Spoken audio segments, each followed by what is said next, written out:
Welcome to another episode of the Elevated Barbers Podcast. I am the business-minded barber, and I am here with... This is Delmar, aka The Prince, owner of Royal Luxe Grooming and the co-host of the one and only Elevated Barbers Podcast. Let's start the show. 1, 2, 3, 4.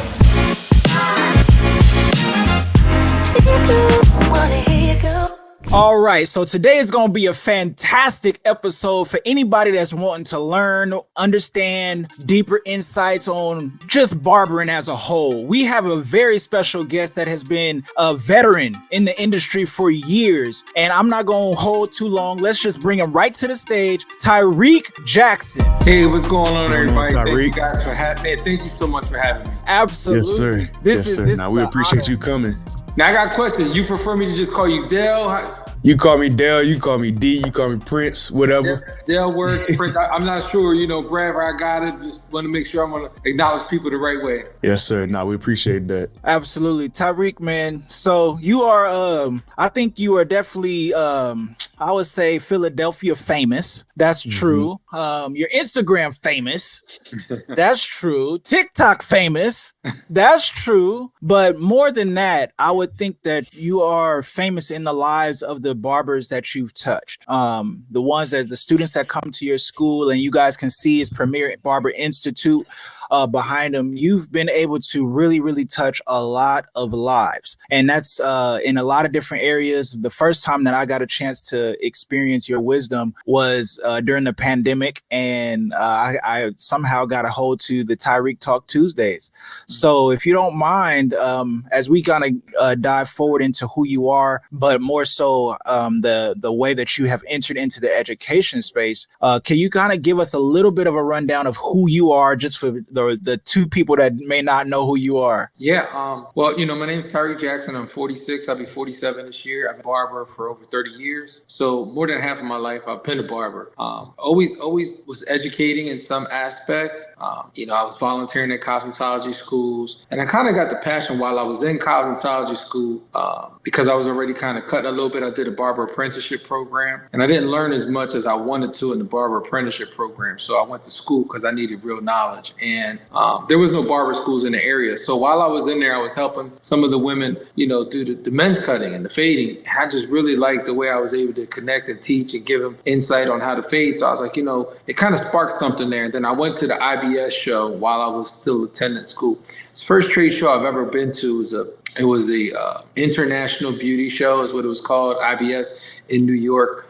They have changed their name since then, but they still go by IBS for most people who do know. Another company has taken them over. But while I was there, going to the shows, I saw very few barber education classes and booths. It was just very, very minimal. At that time, I believe, the barbering industry was like the armpit of the industry as a whole. And I just, there was something about it that it needed to change. And so I just kind of positioned myself to say one day I'm going to be on one of these stages. I'm going to be speaking here. I'm going to be teaching. And I don't know what capacity or how it's going to happen, but I know someday it will happen. And that's kind of how I got started in the education space. Man, I love to hear that. Delmar, I know you probably got a question or two for him, so I'm a hold back. I got a lot of them, so I'm a.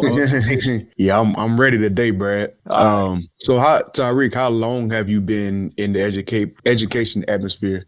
So, like I said, while I was in cosmetology school in 1996, I was doing teaching in there, helping them, and that kind of sparked it. When I was doing a barber program, I was an apprentice at a barbershop. I trained all the apprentices that came in. So once I got my license, I was in there training all the staff, and it kind of started from there. But then I was going to different shops and doing some training, going to different schools and just volunteering my time. I think that I was just an educator all my life. When I was a skateboarder, I was teaching people how to do it. When I was fishing, I was fishing, I was teaching people how to fish, and so anything that I got, like right now I play golf. Golf is one of my getaways, and I'm with people, and if they're open to lessons, I try to teach them what I know and what I learned. So pretty good golfer too. So Oh, are you? Yeah. How many hole-in-ones have you had the Yeah. chance to I've get? never had a hole-in-one. I never had a hole-in-one. Okay, but you Yeah. probably majority of the time getting you an eagle or a birdie.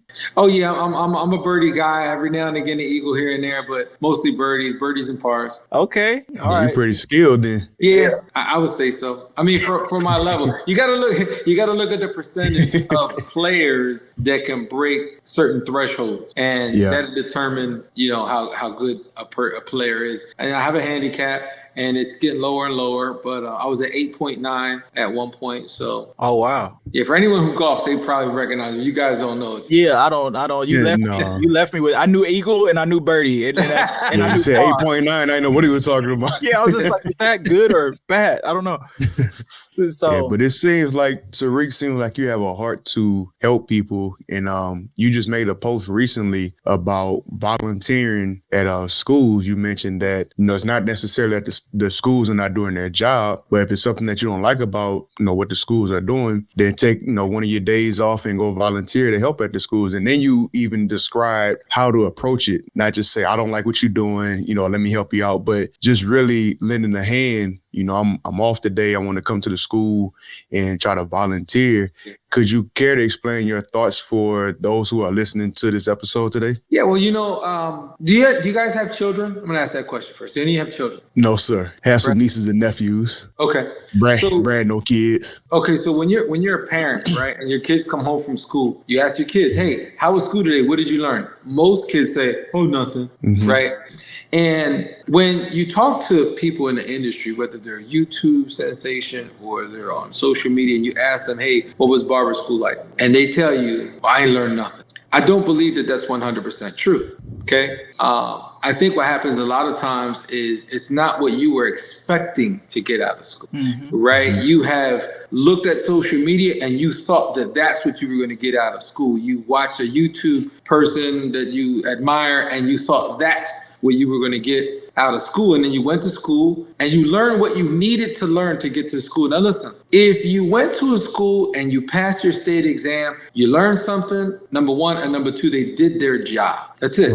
Right? Now, if schools go above and beyond just the state board preparation process, then you went to a great school. And when you talk to owners that say, "Hey, man, the school around here, it sucks. I've been trying to hire people and they ain't give me nobody that I could hire." I could read between those lines. A lot of times, there's two things about that. A lot of times, the owner is saying that the school needs to do a better job. The other thing is, I think that the owner is so far removed from a time when they first started that they forgot how bad they were when they started, right?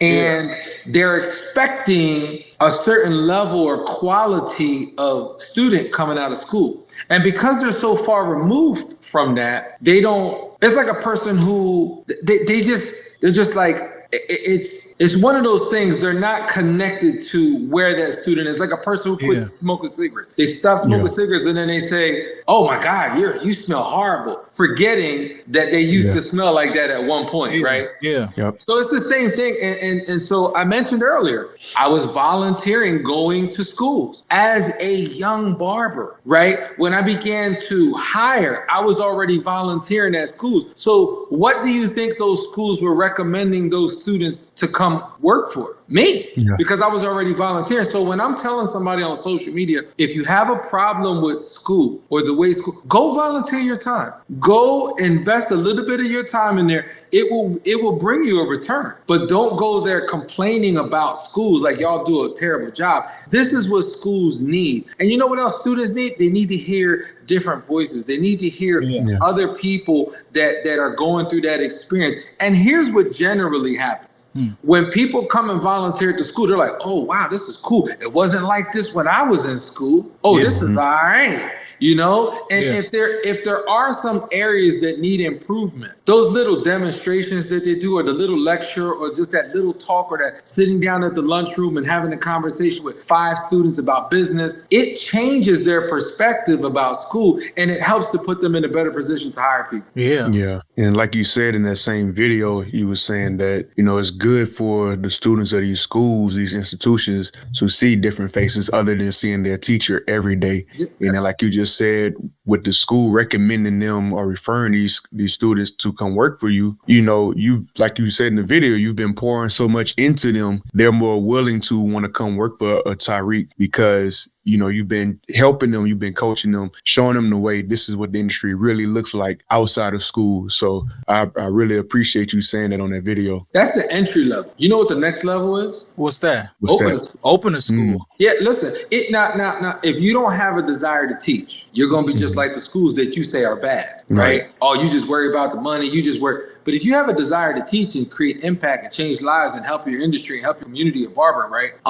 You can do that by start, volunteer, go. And if you like it, you might be encouraged to say, hey, you know what? And eventually one day say, I think I'm going to open up a school and I'm going to make a difference. See, I wasn't a guy who complained about the industry. Yeah. When I went to IBS and saw that there was a lack of education, I did something about it, right? When I was in my town, there was no barber schools. I did something about it. I didn't complain about the lack of education. I just became the education. Right. Yeah. You became the change that you wanted to see. Absolutely. Yeah. That's so true, man. Like, we need more of that. Like, a lot of people complain about things, but they don't have a solution for it, for what they're complaining about. They only point out the problems and then just look around like, y'all see this problem? Like, it's bigger than that. You have to be able to be the change that you want to see or create a help the momentum build. You know what I'm saying? Like, do something to add value to the problem that you see. Don't just point it out and do nothing else about it. You got to be a part.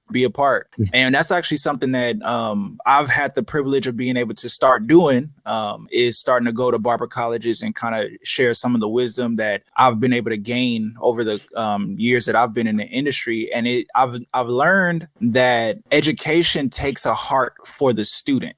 A lot of people want to show what they know. A lot of people want to just sell something. A lot of people want to just have the glamour of being on stage. They may get into the education space in the wrong frame of mind. And I want you to, if you don't mind, sharing a little bit about what you've kind of gained from being an educator for so long, for people that may want to get into the education space, like about the heart for the student. You have to care about the difference and the impact that you're going to create when you choose to assume that role. And it was a wake-up call for me, I'll tell you that, because in my head, I just felt like I wanted to get some stuff out at first. And then when I started to really dive into what I was trying to teach, I realized that it's not okay to just tell people stuff. You have to teach people stuff. And so teaching people takes more out of you than it does for you to just deliver the information. So yeah, Tyrik, if you don't mind, man. You guys don't have children. We do. No. I don't. Right. You don't have children. So you have to train the child in the way that they should go.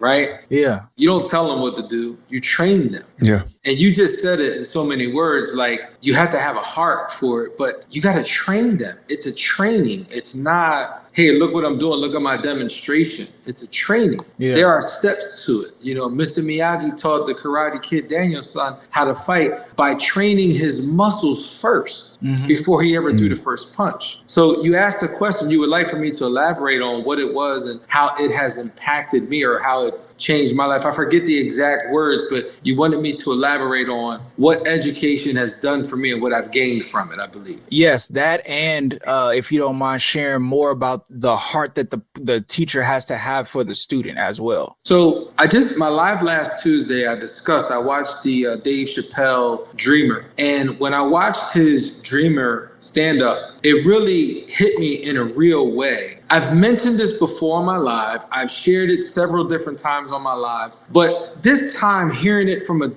just a different angle, it really, really hit me. And Dave Chappelle said that he was living his dream. He said, you have to be smart enough to know when you're in your dream, but humble enough to know when you're in someone else's dream. And so because I pursued my dream when I was 18 years old, I said I wanted to open up a barber school one day. Because I pursued my dream, I've put myself in a position to allow other people for me to be a part of their dream. So I opened up a school. We're here. right?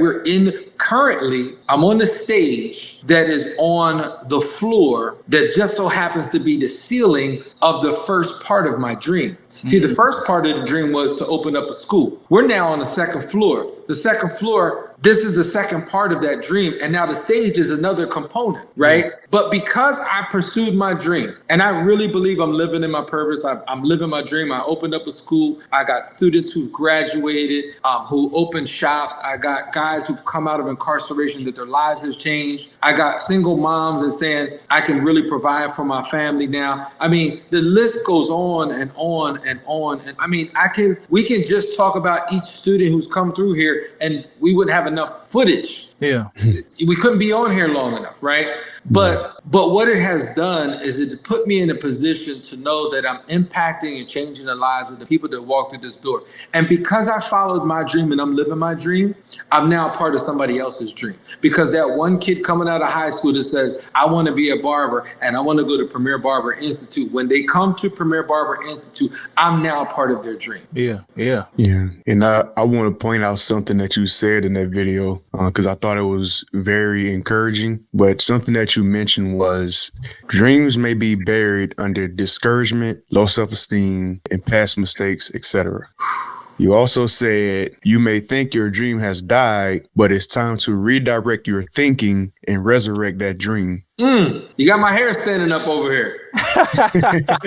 Man, mine is standing up as I read it because, man, like, you know, people deal with so much in their personal life, you know, upbringing. A lot of things goes into what shapes our mind, right? Mm-hmm. So, you know, a lot of times we may start something and we don't see it all the way through because of whatever reason. Like you said in that video, there's some things that may discourage us. You know, we have low self-esteem about the dream that we're trying to pursue, you know, just past mistakes that keep us imprisoned in our mind. Mm-hmm. And me and Bradford was talking on a previous episode, it starts in the mind. You have to unlock that part of your mind. You have to believe that you can do it. No matter what anybody else that don't believe, because everybody can see your vision, but your vision is for you. It's not for everybody to see. So listening to that and then reading that caption that you put on that video, it's like, man, that's so realistic and people need to hear that. Yeah. Where that has come from for me is a strong sense of self-awareness. And I know that that term sometimes is just thrown around like, oh, you got to have a strong sense of self-awareness. My mom did a really good job with me growing up and allowing me to be me. Mm-hmm. She did. She just, you know, I'm Puerto Rican. I got a black name and I rode skateboards as a kid. But I lived in the city. The problem was in my community is that my mom's Puerto Rican. I look Puerto Rican, but I don't speak Spanish. So I didn't fit in. I got a black name, but my skin color wasn't dark enough to be considered black. So I didn't fit in. And then I rode a skateboard. Now, at that time, I'm talking about early 80s into the 90s, skateboarding wasn't cool for us to do. Yeah. You know, when Lil Wayne came out, you know, a couple years back and made it a cool truck fit thing, and it was cool, right? Everybody played Tony Hawk Pro Skateboarder, and it was kind of cool. I was skateboarding prior to that, and I just didn't fit in anywhere. And my mom allowed me to be comfortable with who I was. And I really had some really cool friends along the way. And when I say cool friends, we all, you know, I found a couple other Puerto Rican skaters and a couple other black skaters and some white boys that we rode with. And we just had our own little unique group. Yeah. And what we did is we encouraged each other on a regular basis. You did a great trick. We all screamed and shouted. We encouraged each other. Come on, one more time. You can do it. Yo, you got this. You like right there. And because we did that, it created such a strong self-belief in overcoming challenges and obstacles. It really, really did. Yeah. So when I went to high school and I met my English teacher, and when he asked me what I wanted to do, and I said, I want to be a barber. I'm going to go work for Champ. There's no barber school, so I'm going to go to cosmetology school, but I'm still going to work for Champ. Those are the things I told him. He told me that my dream wasn't big enough, right?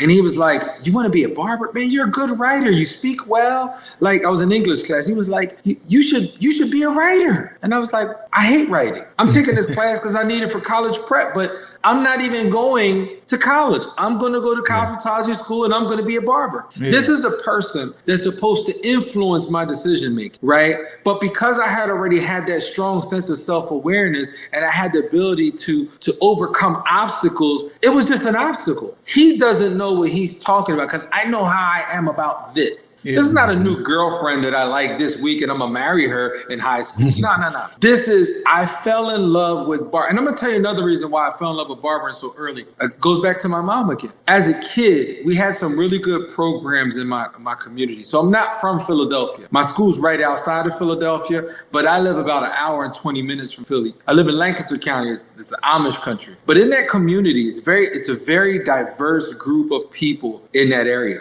I think we have 150 something languages in the high school, right? So the banners are the flags that represent the students that go to the school or in the school. So it's a lot of culture there, right? Yeah. With that being said, they had a lot of inner city community programs for kids. So every summer, my mom put me in any program and I did carpentry, I did masonry, I did filing for a job center. I worked at the Urban League. I worked at the Parish Resource Center. Like I've done landscaping. I've done so many things before I was 18 years old, right? Mm-hmm. So by the time I was about 16 years old and 15, 16, and I was introduced to barbering, I thought I was going to go to art college. I thought I was going to go to art school, right? But when I found barbering, I was like, no, I got it. Yeah. I found the thing where most kids, they wait too long and they haven't tried enough stuff. They go to college, they hate what they do, and then they find something else. I've done so many things prior to that it was easy for me to say, you know what? I think I found something that I really, really am passionate about. Yeah. And, just my instructor or my English teacher turning me down saying it wasn't a good dream, to then, my mom not allowing me to cut hair at the house, right? To, not having tools or not having the money. All those things were obstacles. They were character building things for me, right? And I remember jumping off of 15 steps on my skateboard and almost breaking my leg. And I did that. Like, this is nothing. I'm gonna get this, right? And that teacher saying my dream wasn't big enough. Okay, whatever. Let me tell you something. Fast forward. That was in 1993 when my English teacher told me that my dream wasn't big enough. He said, my son's in college right now. I was like, okay. And that's his dream. That ain't my dream. In 2005, I hired his son to come work at my barbershop. He became a barber.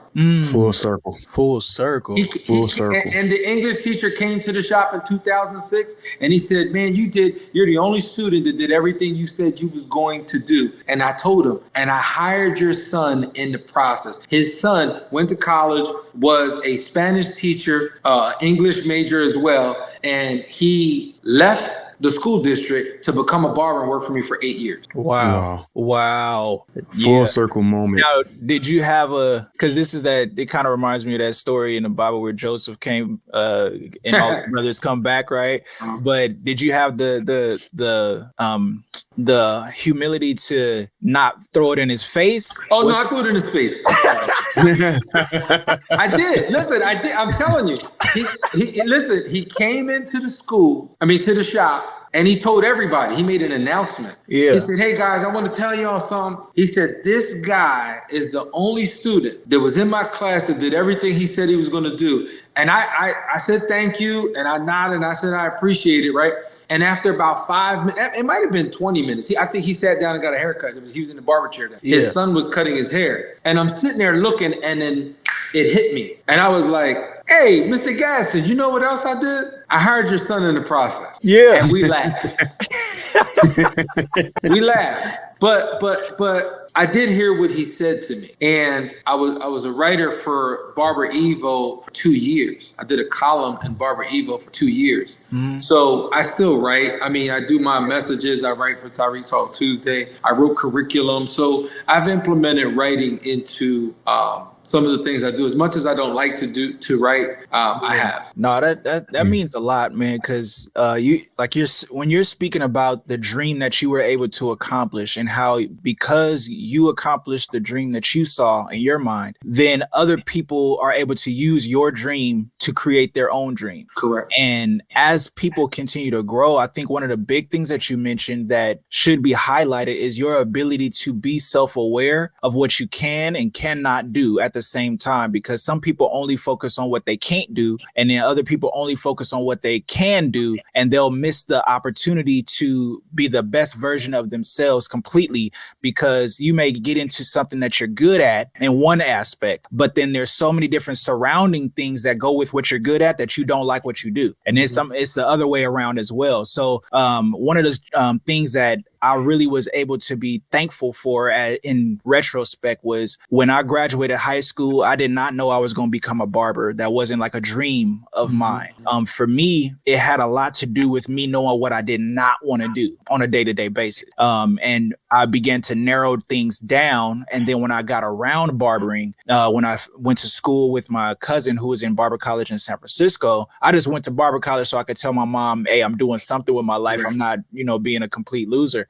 So when I started to get into that, I saw how it checked off all these boxes of things that I knew I didn't want to do. Like I knew I didn't want to see the same 5 people every day I go to work. Like that's just annoying to me to see this exact same people every single day. No, I need variety in my life. I need to be able to have new conversations. I need to have new, almost build new experiences on a daily. So I knew that about myself. I knew about the fact that I didn't want to have no ceiling on my income. Like I knew that it sounds good to get a salary, but at the end of the day, really what they're saying is you have a salary cap. You can't make no more than what we're going to give you for the amount of time that we ask from you.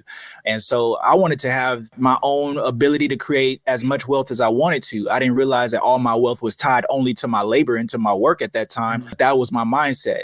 And so as I began to understand more about who I was and what I would be willing to do on a day-to-day basis, when I got into being a barber, I was like, oh, I could commit to this because it checks off all of these boxes. And so I just wanted to give honor to what you were saying, Tyrik, about you being able to know your own self-awareness, like having that, because it allowed you to be able to overcome the obstacles that were put in front of you because you knew the value that you had within yourself. You knew who you were. The interesting thing, I appreciate that. The interesting thing about having a strong sense of self-awareness is that you don't care what people think.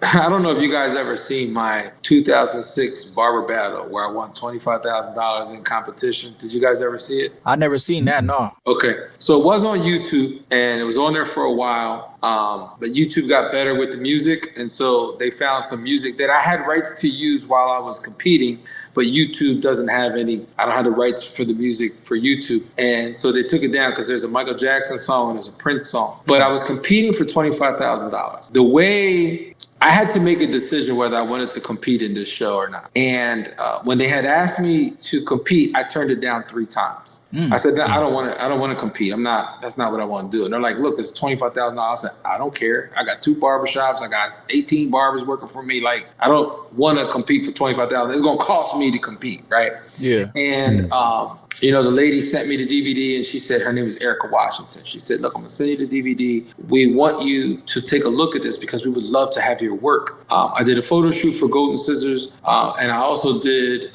some work for, it's called The Finest Barber magazine. And I paid to feature my haircuts in this magazine. This is pre-social media. Yeah. Pre-social media.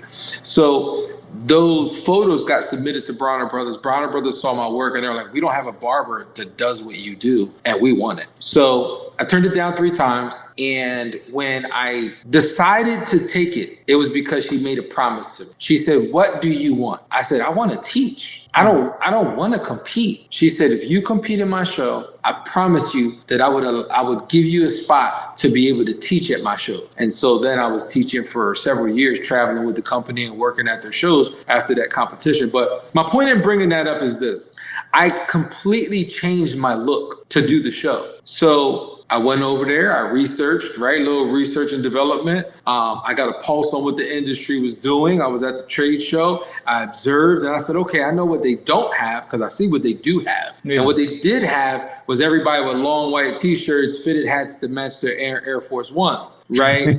and baggy jeans. And I get that was a style for a period, right? Yeah. But there was no professionalism. I was in the barber classes and they lacked professionalism. They didn't have good quality cutting. And most people couldn't finish a demonstration on stage. They had to finish it at the booth. And I was like, there's something wrong here. So when I did my research and development and I came to the show and I saw what was going on, I said, all right, I got this. I completely altered my look. Like, I wore my hair differently. I wore my facial hair differently. I wore a suit every day at the shows so that people would be like, who's that guy? Yeah. Right? I had my own booth. I taught education at my own booth. I sold DVDs, pre-YouTube, pre-social media, sold my own DVDs, sold t-shirts. I was doing color haircuts, color that glow in the dark. The stuff that you're seeing right now that is mainstream on Instagram and social media, I was doing that in 03. So in 06, when I'm selling the DVD, I wish I knew this was going to be part of the conversation because I would show you the DVD because I have some here. No, I have some here at the school. Yeah. Right? So because I show it to the students when we're covering like color and stuff like that. But I was doing extreme color, glow in the dark, ultra reactive to UV light. Like I had to black light. If you want to get the DVD, you can. What's that? If you want to get the DVD, you can. Man, I'm on the second floor. It's down on the first floor. Oh yeah, okay. I don't know if our paws work that strong. So I mean, I could probably send you a picture or something if you guys want to insert it. Yeah, we can insert it in. So so anyway, I was doing color and I was doing services at my booth. We're talking about 2006 for $175 to get 3 colors in your hair. Wow. So this was unheard of in the barber industry, right? At that time, like, no, who's doing this? And so I created a name for myself, which really put me in a good position to I was like, I'll do the competition. If I can teach, I'll do the competition. So I did that. I had booths, I was traveling, I was teaching, and it really opened up a whole nother world. Although I didn't have a school at the time, I was still teaching, right? I was still empowering people. I mean, I had private label products. I had the first cordless flat iron that was sold in America. Right. And I was selling them in my classes. I mean, we could just keep going on and on. But the point is that I altered, because I had a strong sense of self-awareness, I altered my look, my appearance, my everyday look. And the barbers in the shop were like, bro, what are you doing? I'm like, I'm going to win this competition, number one. And it was a marketing campaign, right? But I used that appearance to capture people's attention. And once I got their attention, then I can teach them something. Yeah. You know what I'm saying? Yeah. Because if I look like every other joker on stage, nobody would care who's that guy. I look like everybody else. Exactly. Yeah. And I went around the block across the street. My bad. No, that was a good trip. That was a good trip.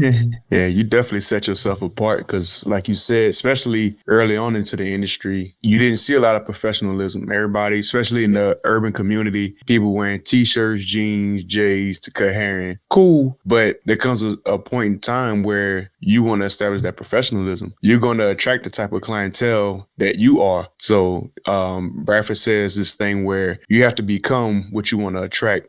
And I believe in that wholeheartedly. When I started dressing more professionally and, setting standards in my business, I started getting the higher paying customers who, go to work every day, got family, but they care about their appearance and they appreciate a good, clean environment. And they also appreciate, you investing in your skill set, investing in your craft, investing in, just being a better professional. And all that starts with personal development. And it goes back to what you said about self-awareness. You have to be self-aware, not only self-aware, but you also have to be aware of your surroundings and what you do not want to be. Yeah. I think I want to tag on to that, D, if you because when you say self-awareness and self-development, that's a huge area that we're growing into as an industry. Like we're growing in self-development. So many people are now talking about developing who you are as a person, because you gonna take you wherever you go.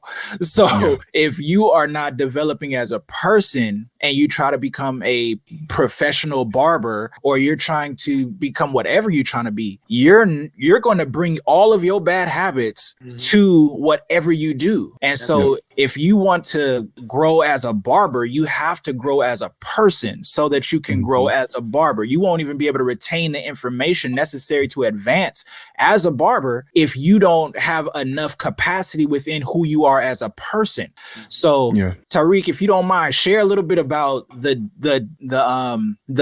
relationship, which is really not a relationship. It's really just insight in that you are who you are, but you have to grow so that you can grow in what you're doing professionally.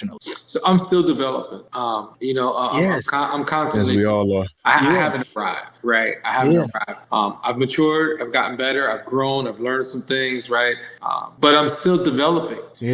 I've realized for a long time I was so busy teaching from the platform that there was a period, a season where I wasn't absorbing. I wasn't sitting and listening, right? I wasn't, and it's what I really enjoyed doing. I love going to classes and sitting up front. I don't want no distraction. Put me up front.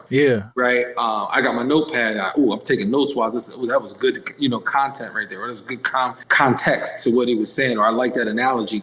And I like learning. I can't expect the people who work under me or around me to be teachable if I'm not teachable. Right. And so when you talk about the development aspect, I said this before, you have to hire what you can get until you can train what you need. Okay. For many shop owners, now I've been cutting hair in barbershops over 30 years. I worked at a barbershop for 8 years where I was the guy who was hiring everybody and training everybody. So this is real to me. This is not just, that's a nice little quote. No, I actually was hiring guys out of prison. I was hiring guys off the street that want to be apprentice. I was hiring guys that went to cosmetology school and quit because they just didn't like it and they wanted to be a barber. So I had all these different elements of people coming in, right? And I was hiring what I could get. For the owner that I was working for, he wasn't willing to do the training in the depth that I would, right? But he had me there. And so I was the person that was inundated with the job of the training, and I enjoyed it. Now, as I became my own shop owner, I got all the training while I was doing it under somebody else. So it was very easy to transition over to shop ownership because I already owned those responsibilities. Right. And so the development became, and listen, you talk to any shop owner who's had people, there is not a lot of people that have barbers that stay over 5 years with them. The average barber for a long time that stayed with me was 8 to 10 years. Average. Wow. I had one barber who stayed with me for 18 years. That's like having a child and they graduate from high school and move out the house. You know what I'm saying? Like, I mean, literally 18 years they were at my shop working. And they opened up their own shop from the ground. When I say from the ground up, they literally poured the concrete for the foundation to build their shop. Wow. Okay, so that's not like just a statement. They literally dug out the dirt, poured the concrete, made the slab that they were going to build their shop on, right? So I had all these different elements of people coming in, even people coming fresh out of school. And I was the barber who was like, I didn't care whether you could cut or not, right? I wasn't that disgruntled shop owner, but like, that school doesn't do a good job. I'm like, you went to school? Fantastic. What that said to me was you had discipline, you had determination, you were focused, you were teachable. Those are the things that I knew you had just because you went and finished. So now you want to work for me, all that other stuff, I already know you got that out the way. So now let me help you, right? Let me help develop you into the barber that you aspire to be, right? And so I think that's why the barbers that came and worked for me stayed longer. They almost felt guilty to leave. It's like, I don't even want to leave. You know, you've been like my dad. You've been like the brother I never had. Or you've been the man, like, I don't even want to leave. And the environment that you produce for growth. Like, Absolutely. That's huge. That's huge. Listen, like, when you say that, and I hate to cut you off, I'm sorry. No, you're good. I wanted to just interject that and bounce out. I haven't been full-time in my shops. Now, I had one for 16 years, and I've had one for 20. It's going on 21 years. In April, it'll be 21 years. Wow, congrats. I haven't been full-time in my shops since 2008. I've been teaching for a long time. I've been a school owner. It's going on 10 years. July 8th, it'll be 10 years since we opened with students. January is when we started the contract and we began to build it. So it's been 10 years since I've been developing this place. But with active students in here, in the building, and instruction happening, July the 8th will be 10 years for us. But I haven't been a full-time instructor in the last 3 years. I love teaching.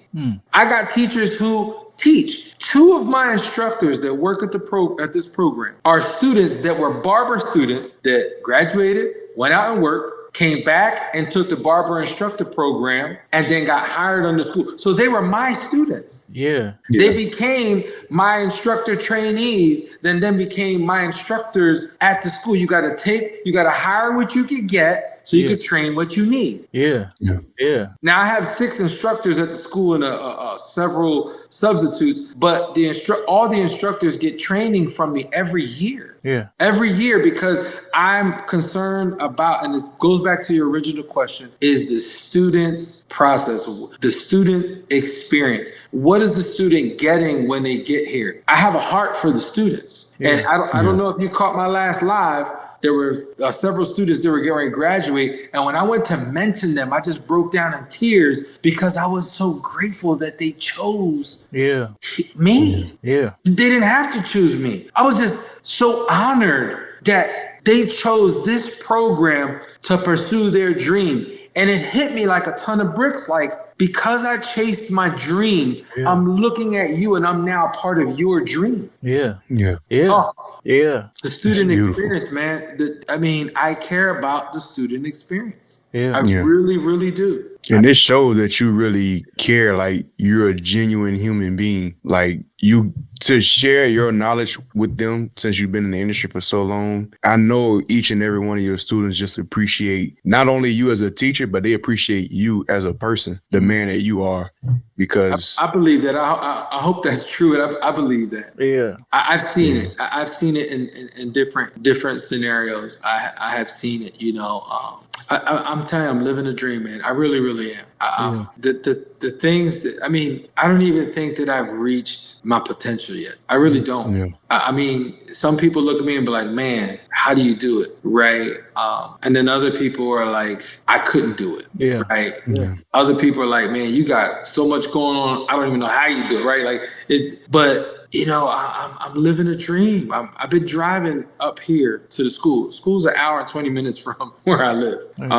And you talk about commitment. I drive here every day. Right. It's 56 miles one way. It's 3-hour drive in the car every day. I'm losing 3 hours every day of productivity because I'm driving. Right. So you talk about commitment. Yeah. Right. And there was a period where I wasn't even getting paid. Like I wasn't school wasn't making money. Yeah. I was able to pay the bills, but I wasn't, making no money. Yeah. So you talk about that commitment. I got a car. I got it brand new. And I was big against like buying brand new cars, right? Like, lease your cars or buy used because, the depreciating value, all the finance stuff, right? But I drive 3 hours a day. I need a reliable car. I can't lease a car, right? My car currently has got 60,000 miles on it. It's a 22. Oh, wow. Right? Man. I'm putting 30-something thousand miles a year on the car. Yeah. Right? I got it in November of 21. So I've had a little over 2 years, but I got 60-something thousand miles. I'm putting over 30,000 miles a year. Yeah. So the commitment, right? Most people be like, man, you're going to beat your car and put that many miles on, it's going to have no value. I got to get here.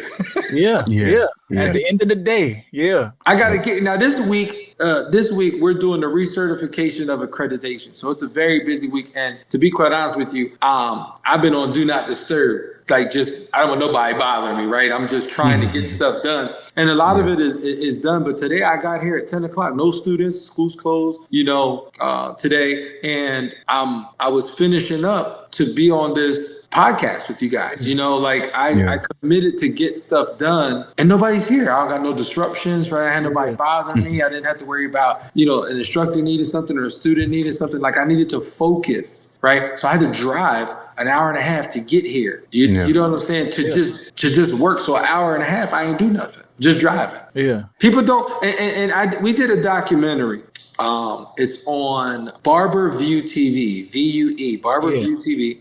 And he did a day in the life. And when he was traveling with me, he flew here on his own dime 7 times. He came, filmed students and characters in the school, like a teacher and a student and just different people in the room.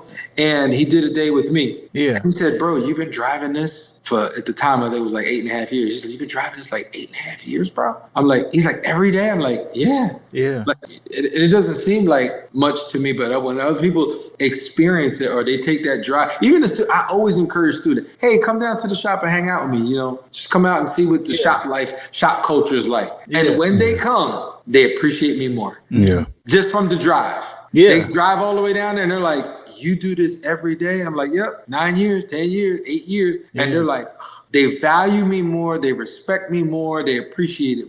Yeah. When you talk about commitment will build your strength in whatever it is that you do. And it's amazing because when you learn how to get stronger at certain things, other people will think that they're like, man, you just do it so easy. But it's like, it ain't that it's easy. It's that I'm stronger in what I'm doing. So life don't get easier. You get stronger as a barber if you stay committed to whatever it is that you're trying to do in life. So that was a quote that I got from somebody that I've held on to that since. Like who says things supposed to get easier? You should get stronger so that you build stamina. You build that stamina to do it. Yeah. So that was. I want to piggyback off of that, Brad. Yeah, go ahead. Because Tyrik also said something in his first video, his first live of this year. And he mentioned that motivation versus dedication or discipline. And I agree with that wholeheartedly. I'm one to believe that motivation is a temporary emotion, right? Yeah. But I feel that dedication and discipline will get the job done when motivation can't. Because you're not going to always be motivated to do this, do that, reach your goals. But you have that commitment, that drive, that discipline, that dedication. Regardless of you feeling motivated or not motivated, you're going to get it done because of the discipline and the dedication to get it done. Yeah. So what are your thoughts on that, Tyrik, for the people who haven't seen that video yet? I mean, you summed it up, right? I'm here today because of dedication. Yeah. I could have been at home resting. It's my day off. I could be watching some playoff, games. Football. I could have went and did some indoor golf because I do indoor golf. I could have went and got some training, indoor golf training. There's a lot of other things I could have been doing today. But I'm here because of discipline. I didn't feel like coming up here. I didn't even have a strong desire to do the stuff that I got to do, right? Yeah. It's not the fun stuff. Yeah. But I'm here. In fact, I'm going to stay up here all week. I'm getting a hotel room. I'm just staying up here all week because there's so much. I don't want to be back and forth this week. If there's any time that I'm just going to stay here by the school, it'd be now. This is important now. Plus it's snowing. It's snowing outside. Who want to be out slipping and sliding? You know what I mean? Right. Yeah. And let us publicly just say thank you for taking the time, to make Elevated Barbers Podcast a part of your Monday, and doing that drive on a day off and through the snow and all of that. Like we definitely appreciate it. And I feel that we've been able to get a lot of value from your podcast today. Thank you. I mean, I know I kept going down these little pockets, but I don't know if I answered all the questions that you had or just some of the things. I want to at least do that because I know as you've been giving, thoughts are going and I'm just going in these little pockets of stories. Yeah, I think that's what makes this great, man. It's a conversation. It's a conversation. And me and Delmar on this podcast, that's what we really try to do. We try to bring on barbers, any professionals that are elevating barbers. Like that's the point of the podcast is to help elevate barbers that are elevating barbers. And we're doing the same thing in our personal lives, trying to do certain things. But it's nothing like having people that have done it, that are creating the impacts that barbers are trying to achieve. You're creating the impact for those things, and you're doing it through the route of education. You've taken your dream and allowed your dream to be the stepping stone for somebody else's dream. And when you said that, like that's big. That's not small. So for any barbers that are out there that you're thinking about your future, you're thinking about where you want to go, like be dedicated to the dream that you may have in your life, because you don't know who it can impact. You really don't know the lives that you can change by your commitment, by your desire. Most of the time, I don't think people thinking about the lives that they're going to change, right? Yeah. You know, as an 18-year-old kid, when I made that decision to say, hey, one day I'm going to open up a barber school, it was because there was no barber schools for me to go to. And I thought it'd be a great idea. I didn't come from money, you know. You know, and I hate, you know, everybody has the bad story, right? We didn't come from money. You know, when I signed up for school, my mom didn't know how to fill out the FAFSA, right? She filled it out. While she was filling it out, she filled one out for herself, and we went to school together. Wow. Right? And this is the same woman said I wasn't allowed to cut hair at the house. Guess what happened when she started school? Guess what she was cutting? At the In house. the house. Yeah. Right? So I could have been discouraged again. Yeah. Right? But I was like, this is her house. Guess where she worked now? At one of my shops. See? Wow. And guess what now? I remember I had to send her home for a week. Yeah, I challenge any one of y'all to send your mama home for a week. Tell me how that goes. Full circle. Came on back. Came on back. Came on back. Yeah. Came on back. But you know, I say that to say this is, you mentioned what I was talking about in the dream, but sometimes you're the threshold for somebody else's breakthrough. And you're that doorway that somebody else can walk through. Because I chose to go to cosmetology school, and because my mom had to fill out the FAFSA form, she was then educated on the process of her pursuing that dream for herself. Yeah. See, my mom was always into fashion. My mom did makeup. My mom was a ballroom dancer, but she would also do hair for the people. She was ballroom dancing and stuff, but I didn't know she wanted to do hair. My mom was an at-home mom. She cooked, she took care of us, was at parent-teacher conferences. So I only know my mom to be mom. So when I was deciding to go to school and she made that choice, they gave her an option. They said, you could come to school, but in order for you to come to school, you got to go get your GED. Now, that was a moment for my mom to say, yeah, maybe this ain't for me. Because when she was in high school as a senior, she was pregnant with me. She had to drop out. She made a decision to say, I want to be here for my son that I'm about to have. And so when I graduated from high school and went to cosmetology school and she signed up and she had 3 months before the next enrollment process. So she had a deadline. She went and got her GED. See, me chasing my dream was the threshold for my mom to pursue her dream. Yeah. And because I did the same thing with the barbershop and then the school, it just continues to evolve. Yeah. Because my heart never changed, right? I didn't get into the school business. I didn't have a desire to be a school owner at 18 because I thought I would make money. I didn't have the desire to become a school owner at 18 because I thought I would change lives, right? That wasn't the thought. It was, there ain't no schools to go to, man. People probably want to go to barber school, right? That was it. I'm going to be a teacher. I like teaching anyway. So, maybe that'll be the thing. Yeah. And so it was just naive, ambition, a little bit of drive, right? Because it wasn't finance, because we had no money. It wasn't like I can go to my dad and be like, I got a great idea, Dad. I think we should open up a barber school. We could make a lot of money. That was not it. Yeah. That wasn't the thought process, right? But I went and I did it. You know, and as a result, it wasn't the motivation. It was the discipline. It was sticking to it, because even I didn't stick to it with blinders though, right? I always knew that it was in the distance, right? But I allowed things to happen in the moment. It's why I competed at Bronner Brothers. It's why, I traveled and taught at other schools. It's why I was doing all these other things, right, that helped to shape my experience in the industry before owning a school. And all those things became building blocks. Yeah. They all became building blocks. Like when I teach chemical texture service, it's next level, right? Because I have a fullness of chemical texture service. When I teach hair color, I don't know a teacher in the area that could teach color the way I can. And I don't mean that arrogantly. Yeah. What I'm saying is, because I've allowed these other things to happen and growing, I learned color in a way. I sat down with Randy Rick. Randy Rick is the guy who wrote the curriculum for Empire Beauty Schools. He owned Click Education as well. He also created the color for Paul Mitchell. I got to meet with him. I was at his house and sit in his living room, and we're discussing formulation and color and how color is created and where the protein. I learned it on a whole nother, on a molecular level. So when I'm telling you that I don't know I got cosmetology students that are licensed cos that they come to the barber program. Yeah. And when they sit in my color class, they're like, I got something else. Yeah. Like I didn't think like I don't need that. I already do color. But you helped me. You brought it full circle for me. You helped me to understand it in a greater level. I now am better at formulating my. It's just.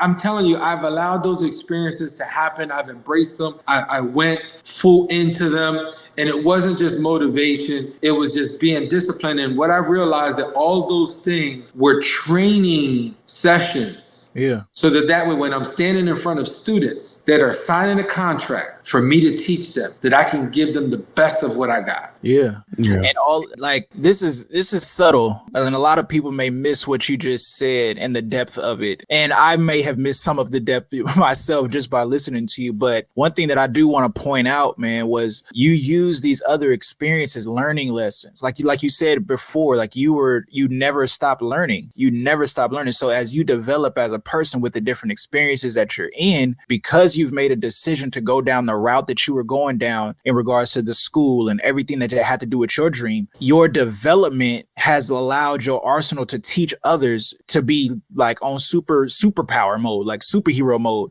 because you're absorbing everything and then you're learning how to reapply it to what you chose to do. And anytime you I like this quote, like a decision means that you had to cut something else off so that you could achieve this. So it's a difference between like just having choices and options. It's like, no, I'm gonna make a decision. And when you make a decision, you cut something else off so that you can go this way. And what you were just bringing up, Tyrik, is it's deep, because when a person makes a decision to go down this route, if you don't have dedication and you don't have discipline, then you won't be able to take this choice, or you won't be able to check your decision and grow in it, because you're not looking at the ways for you to be a student. I'm sure you can use golf now that you're into golf. I can use anything and take it and trade it to your barber students. Because I'm a teacher. Yeah. When I do my training for my teachers, because I'm a teacher, if you're a teacher, you have a desire to teach, you will find ways to convey the message. Yeah. Right. And if you have more knowledge in the information, you do it better. If you have less knowledge, you do okay. And it's a training tool that I use. But when you talk about making decisions, let me tell you something. I was a booked barber. Now, this is probably like one of those things where people say, oh, well, you bragging about how busy you were. Let me tell you what I mean. I was booked Monday through Thursday from 9 a.m. to 9 o'clock at night nonstop. Okay. But I loved it. It wasn't like I was every half hour, every 20 minutes, bang, bang, bang, bang, bang, just knocking them out. Right.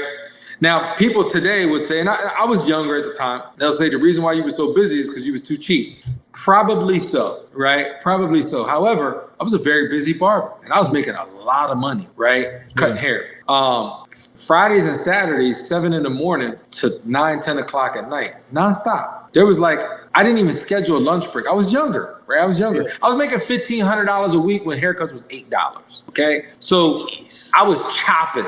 Yeah, you was. I lived in the barber shop. I was the first one there. I was the last one to leave. I didn't drink. I didn't go out. I didn't celebrate. I was in the shop all day, every day. That was my life. I had goals, right? So when I owned my own shop, I was busy all the time. In order for me to open up a school, I had to give up my clients. I had to go work for a school that was only willing to pay me $18 an hour. Wow. Right? What? If I got to be there Monday through Friday, from 9 a.m. to 3:30 at the very least, that's a huge chunk of what I was used to making. Yeah. Yeah. Okay. So you talk about giving something up. That was a sacrifice. It was a necessary sacrifice to achieve the goal, because the goal was based on discipline, not motivation. Yeah. And you saw the end goal. Oh, of course.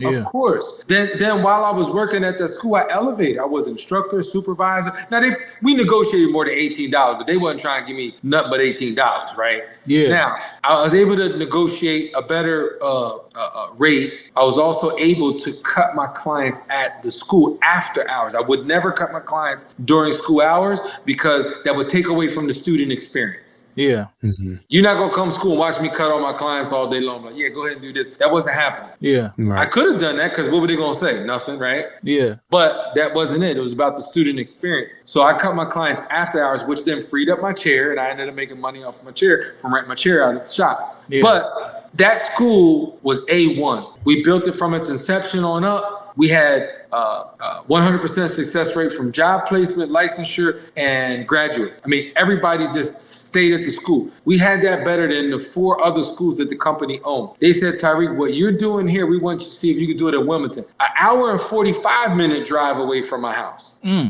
They said, could you do it? I went and visited that school. I said, listen, they're going to need a little bit more than just me. But I'm willing to take on the job. Yeah. I went there and I worked there for 10 months before I opened up my school. They knew that at one point I was going to open up my school. And I made a commitment to them that I wouldn't open up my school in a competing area from where their schools were located. So you want to know why I'm an hour and a half away from my house? It's because I committed to not opening up a school in the area that they were at the time. 10 months after I left that school, they closed down. Wow. Not because of me. There were other things. However, listen. That's like we saying we didn't lose because LeBron left.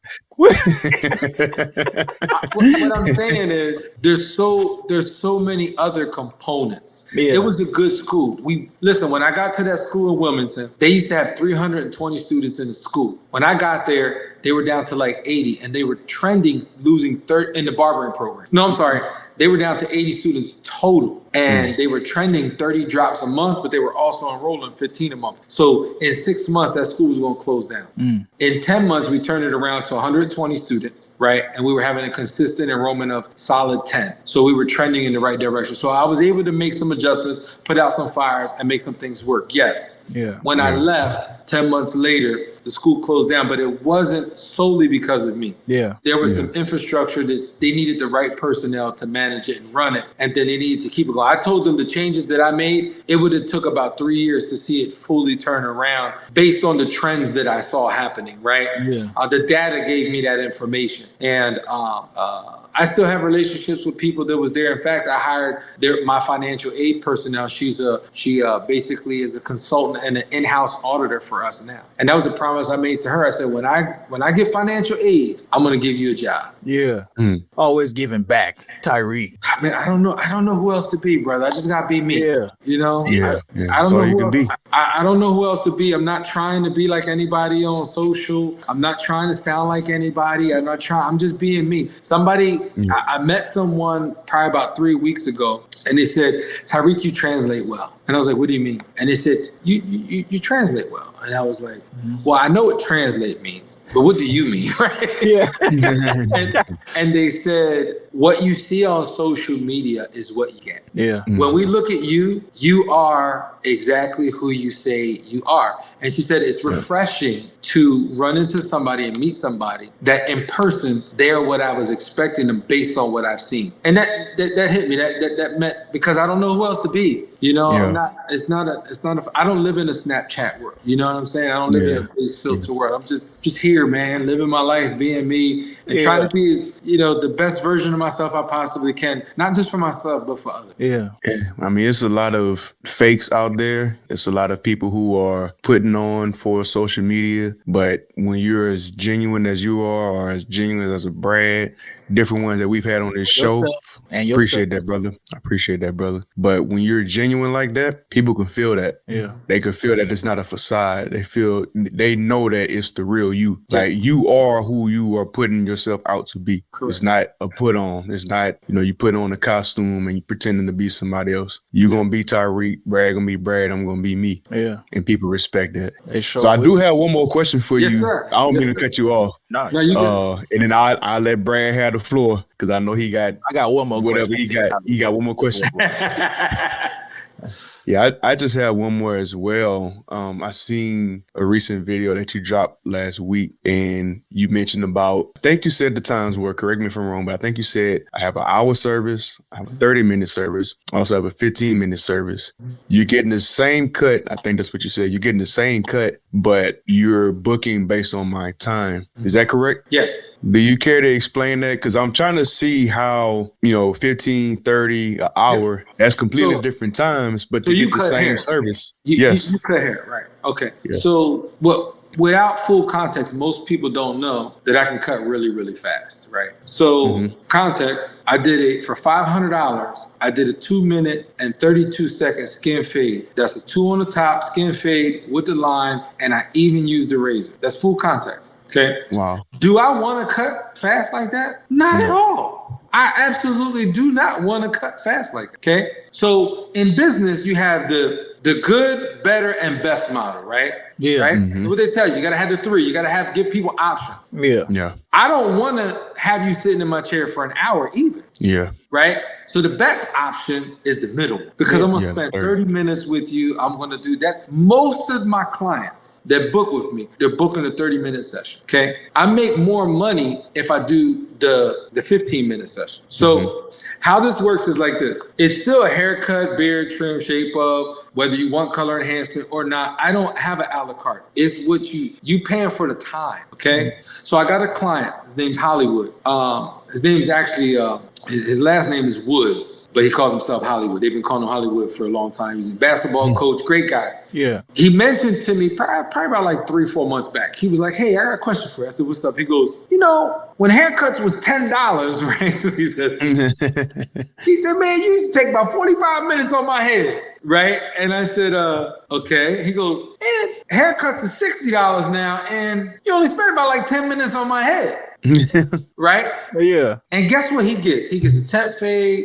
Sometimes he gets to take it down, sometimes like alternating on the weeks. But for the most part, he gets temp fade, he gets enhancement on his front line, he got a goatee, take off the facial hair, and he gets a razor on his front line. 10 minutes. 10 minutes. Wow. I've had students come from the school, come hang out with me, and they're like, I'm like, so my point is this. If you do a skin fade, I don't reset all of my haircuts. So on YouTube and on Instagram, guys would be like, you're going to put your 1, and then you're going to put your 0, and then you're going to go ahead and you're going to blend this line out. I don't reset all my cuts. I cut from the top down. So I don't necessarily reset all my cuts. I don't put a guideline in the cut because the head creates the framework or the guideline for me, right? I know how high I'm going to take it. I know how high I'm not going to take it. So let's say you were a weekly client. I've been doing this for years, okay? But when I shared that on that post, well, actually I was talking to students, I was doing a demonstration, I was explaining to them, once you learn the fundamentals and you have a strong skill set, you can begin to adapt that to help speed up. And I was encouraging the students to try different methods based on what we're teaching them so they can figure out what works best for them, right? Not everybody's going to like the top-down method. I personally know that if I cut from the bottom up, it will slow me down, okay? I know it will, right? So if you get a skin fade and you're an every week client, right, and you get the hairline, you get part of the, at least on the side here, right in the corner, right at the point of recession, you got a nice line coming down, and maybe a little bit of curve in your temps, right? That's what you get. You get a skin fade. So the medium, y'all see the fade, right? Y'all see it? Yeah. Regardless of the top, you see the fade, right? Yeah. You come in next week. Do I got to put another 0 and another 1.5 and start to blend it out? Absolutely not. You're a weekly customer. So one, I'm going to save you more money if you take the 15-minute service and you're still going to get a quality cut because all I have to do is blend that bottom out and re-hit your line and give you enhancement. 15 minutes, I'm done. It's still skin at the bottom, but the fade was so tight from last week when I cut you that I don't have to reset the haircut. Yeah. Okay? And many of you are already doing it. Some of your clients, you cutting them and you're not totally resetting the entire cut. You know how to like cut the corner and blend it on out and just touch the line up, hit the line. So all I did was prioritize a system around it, right? Because that customer coming every week, regardless. I had a customer for about 4 years before he got incarcerated. He was coming in on a Wednesday for a full cut and on Saturday for a cleanup. What? Twice a week? Every week? Thursdays, and on Saturdays he was going out to get some more ladies. Thursday. That's what he told me. I'm not making it up. That's what he told me. He said, I'm going out to get these women. It's Thirsty Thursdays. They out here. I'm like, okay. So he got a fresh cut. And guess what else he got? He got a cleanup on Saturday because guess what? More girls is out this weekend. Yeah. So he basically trained me in the process because I'm like, I don't even got to reset the cut. I just bam, bam, bam. And he got a razor line. He's got the enhancement. I just touched the bottom up, fade the back out. He looked like I got a brand new cut all over again. Yeah. Right? So There are clients, and it's an hour service. Now, there's probably a handful of them. I would say about a good 5 people. Now, I don't cut. I told you I haven't been full time in my shop since 2008. I only cut Thursday night after 5, Friday night after 5, and on Saturday all day long, from 7 in the morning to about 5 o'clock. That's my schedule now. And there are a handful of people. I'll say about 5 different guys. They're traveling from different areas. One's traveling from Philly to come to Lancaster. Another guy's coming from Virginia to come to Lancaster. Another guy's coming from Harrisburg, come to Lancaster for me to cut their hair. Can you hear me? Yep. Okay. So as a result, what happened was they're like, I'm driving 45 minutes. I want to spend time with you. Yeah. Most of those people that are asking me questions, they're sitting there getting a haircut, but they're like, how's the school going? Man, how's the family? Or you know what? I was thinking about doing this thing with some real estate and I was trying to figure out, I'm like, oh, I got a friend and it's a different level of conversation. So they want the time. Yeah. Yeah. Right.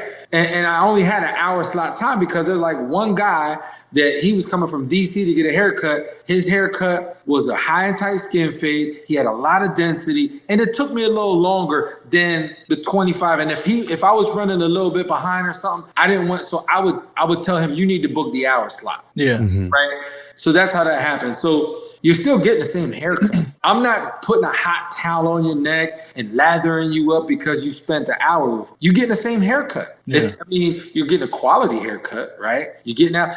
Whatever you value the most is what I'm giving you. You're still getting a good haircut regardless. But if you want to be in and out, schedule the 15-minute service. If you want to be in and out, or you want to spend a little bit more time, then you need to do a half hour service. Majority of so let me give you the price point: $45 for 15 minutes, $60 for the 30 minutes, right? And $100, I think it's $75. I'm sorry, $75 for the hour service. If I do 2 people, if I do one person in an hour, that's $75. If I do 2 people, I'm getting, what's that, 60 and 60, that's 180. 120. But if I do the 45, now I'm getting more money. Yeah, 15 times 40. Yep. You understand what I'm saying? That's 90 and 90. That's the 180. So I would make more money with the quick one, right? But I get majority of my clients are getting the middle section, $60. So I'm still getting the 120 out. And all those clients, we're not even talking about gratuity. We're just talking about just the base price. Yeah. The base, yeah. I'm telling you, I got a guy who pays me $75. He ain't got no hair on top. I just line up his beard, line his mustache up, and his mustache is toe up. It just is.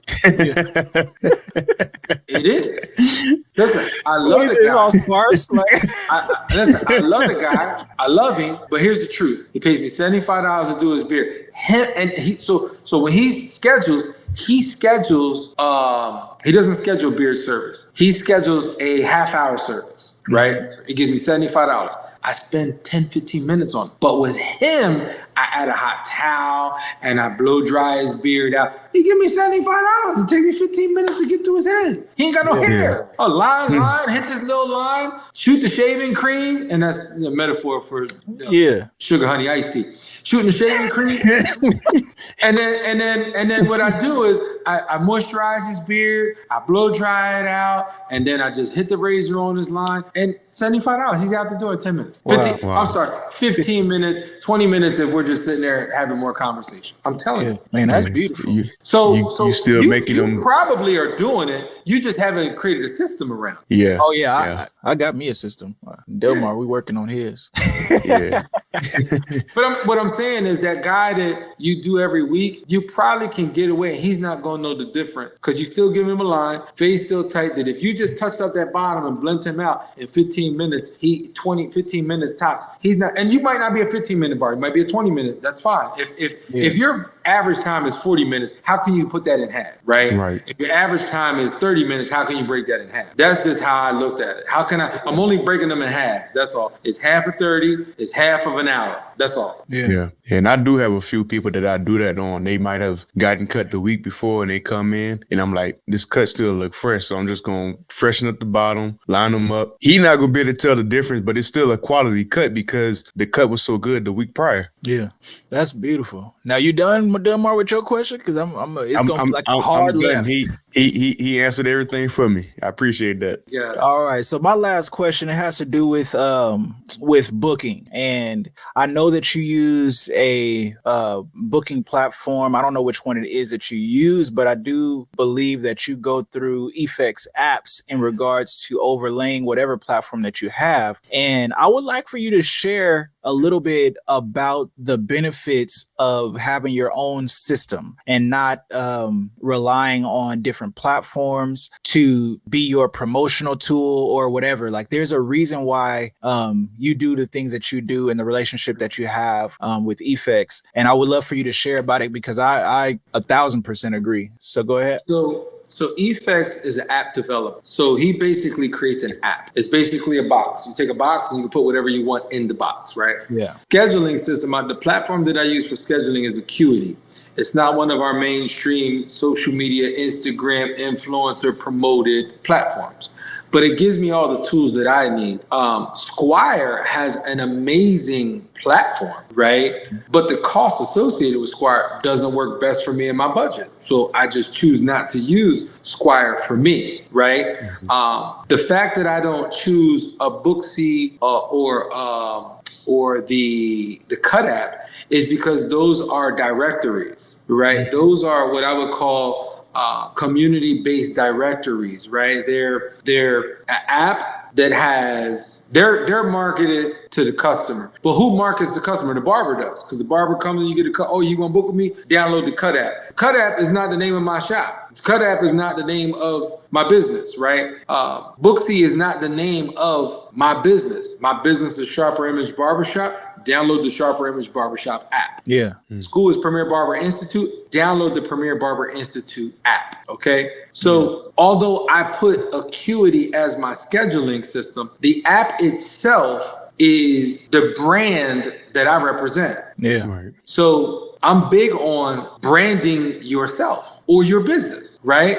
You take Money Mayweather, right? TMT is the brand, but he used to be Pretty Boy Floyd. He evolved into TMT, right? So everything he does is TMT, the money team. He's branding himself, right? That's what it is. That's the name of the game. And you want to be a recognizable brand in the city, in the area, in the community, then you have to have a brand that stands out. It becomes confusing if you go to Google and it says Sharper Image Barbershop, and then you come into the barbershop and the window says Sharper Image Barbershop, and I give you a business card that says download me on Booksy. That doesn't make sense to me. Yeah. So the benefit of having your own app is that you can put whatever platform you want. Now, for example, it's not that Booksy and the Cut app are bad, because if you're a new barber coming out of school, those are great resources because a bunch of barbers in your area put their customers in there. Yeah. Okay? So now you have the opportunity to promote yourself, get good reviews, and hopefully those customers will find you because you're closest to them.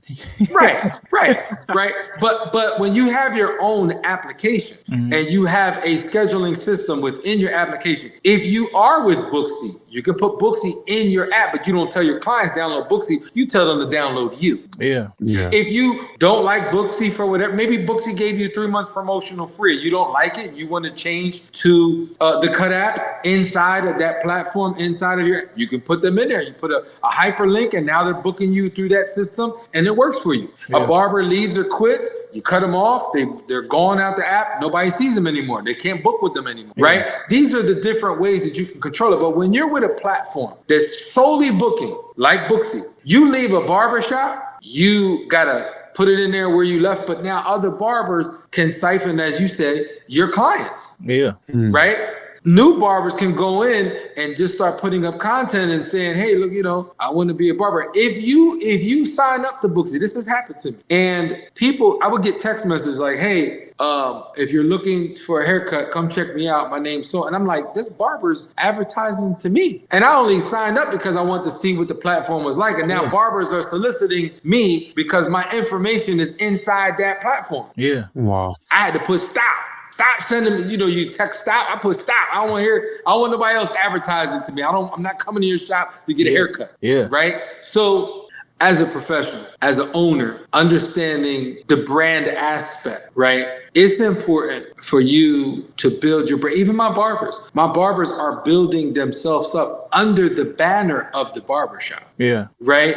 They have to use in order to come work for you have to use our system. Yeah. Right? It makes the ownership a much better place because now everybody's using the same system. The clients aren't having a confused process. Because if you're a client that sits in anybody's chair, if I want to go to Joseph, he's on Booksy, I got to go to Booksy. But if I want to get a haircut by Ant, I got to go to, the Cut app. And if I want one from Josh, then I got to go to Squire because they all have different links. No, if you download the Sharper Image Barbershop app, even if that was the case, I can put their link in their system and they're still downloading the shop app and connecting with their barber through that. So you have flexibility when it's your own app because you're building your own platform. Listen, we want verification on Google. We want verification on social media. Why don't you want to have a verified app in the App Store with your business name in it? Yeah. If you don't get your name in the App Store and Google Play Store, somebody else can take it and you can't get it. Wow. Man, that was deep. Wow. It was. I just learned a lot just now. Yeah. Same here. Because it's I want to leave my company now.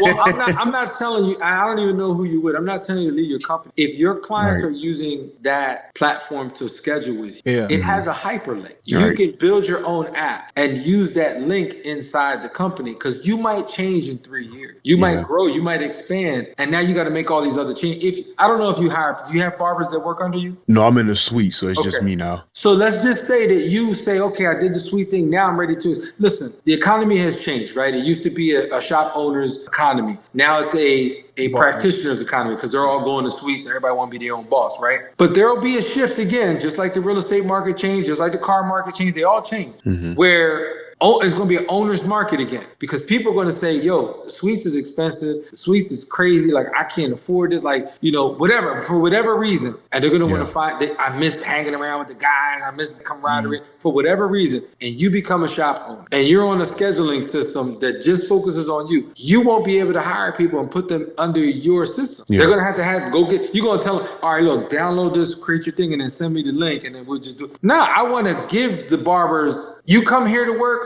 You guys show up to work. I'm going to set you up with what you need in order to work here. That's all. Yeah. You're providing infrastructure. It's just business. I'm providing structure. I'm providing not just structure. I'm also providing infrastructure. Yeah, that's what I said. Infrastructure. Yeah. Oh, okay, I'm sorry. Yeah. Because it allows them to come in and grow. Like they don't have to. You're providing the environment for their growth, and anybody that wants to grow would appreciate that. One of the things we did was not only do we have the walk-in list for the walk-in barber, but we also have for anyone to stay in overtime. We have a price list and a schedule button just for the barbers that are staying overtime. So it's no more like, can you stay at the 7? No. Did you book it? Yeah, I gotta go. I got stuff to do. Right? Then they're like, oh, I want the 7 o'clock. We close at 7. But if they book it, they paying double the meat. Yeah. Yeah. Yep. And time and a half. Time and a half or double time, one of the two. Yeah, one or two. Whatever you decide which works best for your business, right? Yeah. The thing is that I want the system to be there. And I got a guy who, he's a single dad. He does a lot of activity with his son, right? All kind of stuff. He got him in all kind of stuff. And what I explained to him is you need to spend more time with your son because you work a lot. His son was younger. His son's now 5, so he's doing a lot more with him. But when he was younger, I'm like, you're working till 11 o'clock at night. Like New Year's, he's working over 1 o'clock. He's like, it's in there cut. Like, I'm going to start the New Year's the same way I started. Like, I'm going to be in the shop cut. He reminded me of me when I was younger, right? Yeah. But I mean, he owns real estate now. He bought a car and was touring his car out. Like he's about it, right? He's learned a bunch of stuff and he's about it. So I said, listen, I know you like cutting late and you like staying busy. I get that, but you also got to spend time with your son. What's more valuable? And I asked him. He told me, I would like to do more for my son. I said, if people are booking with you and giving you the bare minimum for you to be in here late at night where you cannot spend time with your son and you're taking your son home and putting him in bed, is that valuable to you? And he's like, no. I said, okay. So if they were paying you double what your price is, would that work for you? Or is it still important for you to be with your son? He says, well, if it doesn't interfere, I said, because you can always block your schedule for the activities, right? It's easy to do. And we set it up and he said, man, I'm making more money now with the overtime because guess what? We open at 9 on the window. If you're here at 7 o'clock, that's overtime. Yeah. Why are you coming in and being nice to that client because he tips you $5 extra, $10 extra? No, charge him. Yeah. Yep. So we have the early bird prices, we have regular schedule prices, we have overtime prices. That's the benefit of having your own app and having systems and infrastructure for your guys, man. It's a different world, man. It's a different world when you operate like a professional. You start to really understand business and want to grow in that. Because so many barbers, I remember just being stuck in the hustle mentality, just being stuck in the grind of it. You gotta you gotta elevate. Yeah. So I don't work for any other company. Work for any other company and they ask you to work overtime, you get overtime pay. Same thing when you're a business owner. Yeah. And you got to be able to separate yourself as a business owner and a practitioner. So when you're a practitioner, you may get stuck in the hustle mindset because all you're doing is looking at the labor for the money. But when you become a business owner, you understand that, oh no, this is what I have to do to make the money as a practitioner. But I'm not going to put myself as a practitioner in a worse state that somebody else, if I was an employee of them, they would make sure I got overtime. So I have to make sure that I get overtime pay as a practitioner. And but you have that's an owner thinking like that. That's not a traditional barber. Yeah. So I don't want to hold you no longer, Tyrik, man. This has been outstanding, and just the fact that you drove in the snow and blessed us with this conversation, we really, really, really appreciate it. I hope you feel that. Thank you so much. I'm honored to be here. Like I said, I appreciate you guys, and anytime, man. This was great. I really enjoyed it. I'm glad you took. Yeah, we enjoyed it too. Yeah, we enjoyed it too, man. This was valuable for us, but I know for as many people that is going to be able to watch this episode, they are going to get a lot of value from this. So thank you one more time. And from here at Elevated Barbers Podcast, I hope that you all enjoyed this episode with Tyrik Jackson. He dropped gym after gym after jewel after jewel. And as the owner of Premier Barber Institute, he educates his students, but he is also educating the industry, and he took his time to educate us today. So I really, really appreciate it again. But for Elevated Barbers, we are out. Peace. 1, 2.